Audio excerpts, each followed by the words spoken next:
నేడు నైరుతి బంగాళాఖాతంలో అల్పపీడనం ఏర్పడే అవకాశం ఉందని భారత వాతావరణ కేంద్రం వెల్లడించింది. ఇది 24 గంటల్లో బలపడి వాయుగుండంగా మారే అవకాశం ఉందని వాతావరణ శాఖ అధికారులు తెలిపారు. ఇది ఈశాన్య దిశగా కదులుతూ మరింత బలపడే అవకాశం ఉందన్నారు. జూన్ 5 నుంచి 11 మధ్య తెలంగాణలోకి నైరుతి రుతుపవనాలు ప్రవేశించే అవకాశం ఉందని వాతావరణ శాఖ అధికారులు అంచనా వేస్తున్నారు.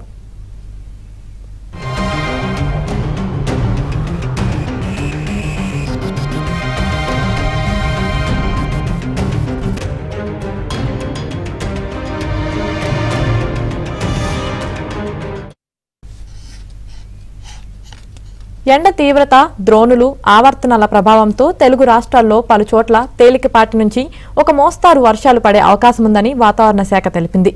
ఉరుములు, మెరుపులతో పాటు గంటకు 30 నుంచి 40 కిలోమీటర్ల వేగంతో వీచే ఈదురుగాలులు వీస్తాయని వెల్లడించింది.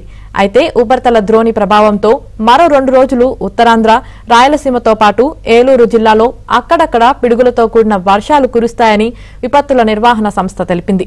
ఇక శ్రీకాకుళం, విజయనగరం, మన్యం, అల్లూరు జిల్లాల్లో వడగాల్పులు వీచే అవకాశం ఉందని హెచ్చరించింది.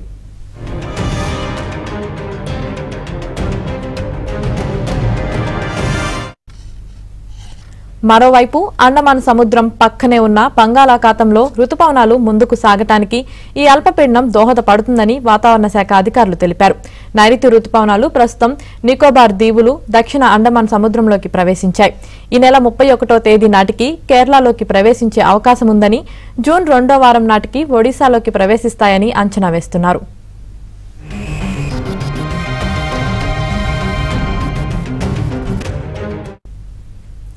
ఇక వర్షాలకు సంబంధించి మరింత సమాచారం మా ప్రతినిధి రామకృష్ణ అందిస్తారు. రామకృష్ణ,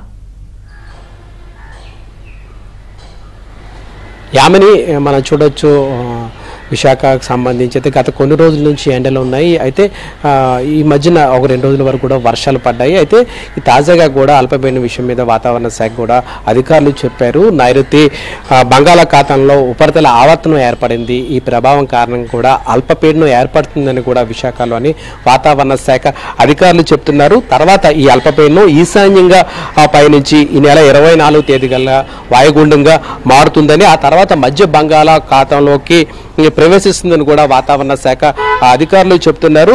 ఆ తర్వాత ఇది మరింత బలపడి తుఫానుగా మారే అవకాశం కూడా ఉందని, ఆ ప్రభావంగానే ఈ నెల 25వ తేదీ నుంచి కూడాను ఒడిశా, పశ్చిమ బెంగాల్ ఆ పరిసర ప్రాంతాల్లో కూడాను భారీగా వర్షాలు పడే అవకాశం ఉందని అంటున్నారు. అలాగే ఆ ప్రభావం కారణంగాను 24వ తేదీ నుంచి కూడాను మనకి కూడా అంటే ఉత్తర కోస్తాలో కూడా వర్షాలు పడతాయి. కాబట్టి అక్కడ అధికార యంత్రాంగం కూడా ప్రజలను అప్రమత్తం చేస్తుంది. ప్రజెంట్ అయితే విశాఖలోని పరిస్థితి అయితే బాగానే ఉంది. ఎండలు అయితే బాగానే అది కాస్తున్నాయని చెప్పచ్చు. అయితే మరొక ముఖ్యమైన విషయం ఏంటంటే నైరుతి రుతుపవనాలు కూడా అండమాన్ని తాకాయి అని కూడా మనకి వాతావరణ శాఖ అధికారులు చెప్తున్నారు. ఈ నెలాఖరికి కేరళ తాగుతాయని, ఆ తర్వాత ఆంధ్రప్రదేశ్లో కూడాను ప్రవేశిస్తాయి నైరుతి రుతుపవనాలు. ఆ ప్రభావం కారణంగా కూడాను వర్షాలు విస్తారంగా రాష్ట్రంలోని ఇటు మధ్య ఆంధ్ర, కోస్తా ఆంధ్ర, రాయలసీమలో కూడా విస్తారంగా పడతాయని కూడా చెప్తున్నారు. ఏదేమైనా కూడా ఎటువంటి వర్షాలు వచ్చినా, తుఫాను వచ్చినా కూడాను తామంతా సంసిద్ధంగా ఉన్నాయని ఇటు విశాఖపట్నంలో వాతావరణ శాఖ అధికారులు అంటారు. మొత్తం మీద చూస్తుంటే గత కొన్ని రోజుల నుంచి ఎండల తీవ్రత చాలా ఎక్కువ ఉంది. ఆ మధ్యన 2 రోజుల వరకు వర్షాలు పడ్డాయి. అయితే ఈ రోజు నుంచి కూడాను ఎండలు కూడా బాగానే కాస్తున్నాయి. అయితే తుఫాన్ హెచ్చరికల నేపథ్యంలో ఇటు అధికార యంత్రాంగం కూడా అప్రమత్తమైందని చెప్పొచ్చు. ప్రజలు కూడా ఎటువంటి ఇబ్బంది రాకుండా ఉండేందుకు అన్ని చర్యలు కూడా తీసుకున్నట్లు చెప్తున్నారు. ఏదేమైనా కూడా ఇటు ఈ తుఫాన్ కారణంగాను అలాగే రానున్న నైరుతి రుతుపవనాలు కూడా వర్షాలు విస్తారంగా రాష్ట్రంలో అంటే అది జూన్ మొదటి వారం నుంచి కూడా నైరుతి రుతుపవనాల కారణంగా వర్షాలు పడతాయని కూడా వాతావరణ శాఖ అధికారులు చెప్తున్నారు. Yamini, right, thank you Ramakrishna.